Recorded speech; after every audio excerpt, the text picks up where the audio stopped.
भगवते वासुदेवाय। नमस्कार दोस्तों, आप सभी का हमारे YouTube चैनल पर स्वागत है। आज हम कार्तिक मास महात्म्य के 22वें अध्याय का श्रवण करेंगे। कार्तिक मास महात्म्य 22वां अध्याय। राजा पृथु ने नारद जी से पूछा, हे देव ऋषि, कृपया आप मुझे यह बताइए कि वृंदा को मोहित करके विष्णु जी ने क्या किया और फिर वे कहाँ गए। जब देवता स्तुति कर मौन हो गए तब शंकर जी ने सब देवताओं से कहा, हे ब्रह्मादिक देवताओं, जलंधर तो मेरा ही अंश था, उसे मैंने तुम्हारे लिए नहीं मारा है। यह मेरी सांसारिक लीला थी, फिर भी आप लोग सत्य कहिए कि इससे आप सुखी हुए या नहीं।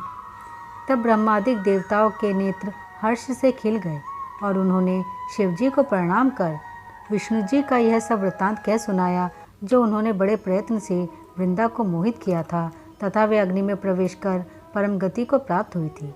देवताओं ने यह भी कहा कि तभी से वृंदा की सुंदरता पर मोहित हुए विष्णु उनकी चिता की राख लपेट इधर उधर घूमते हैं।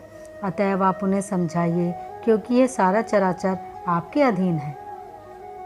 देवताओं से यह सारा वृतांत सुन शंकर जी ने उन्हें अपनी माया समझाई और कहा कि उसी से मोहित विष्णु भी काम के वश में हो गए हैं।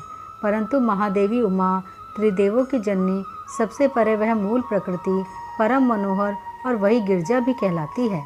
अतएव विष्णु का मोह दूर करने के लिए आप सब उनकी शरण में जाइए।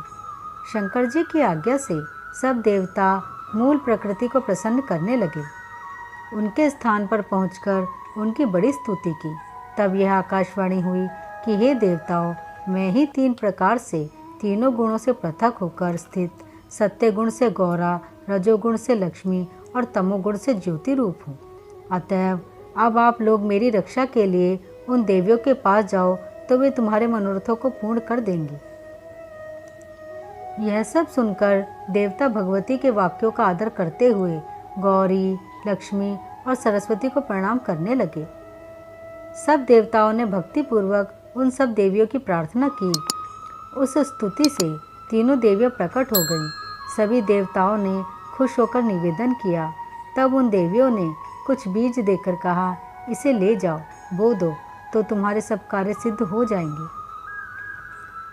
ब्रह्मादिक देवता उन बीजों को लेकर विष्णु जी के पास गए।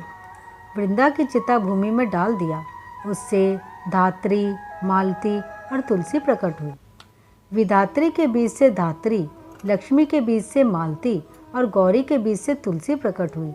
विष्णु जी ने जो ही इन स्त्री रूप वाली वनस्पतियों को देखा तो वे उठ बैठे। कामासक्त चित्त से मोहित हो उनसे याचना करने लगे। धात्री और तुलसी ने उनसे प्रीति की। विष्णु जी ने सारा दुख भूल देवताओं से नमस्कृत हो अपने लोक बैकुंठ में चले गए। वह पहले की तरह सुखी होकर शंकर जी का स्मरण करने लगे। यह आख्यात शिवजी की भक्ति देने वाला है। कार्तिक मास महात्म्य 22वां अध्याय यही समाप्त होता है। ओम नमो भगवते वासुदेवाय।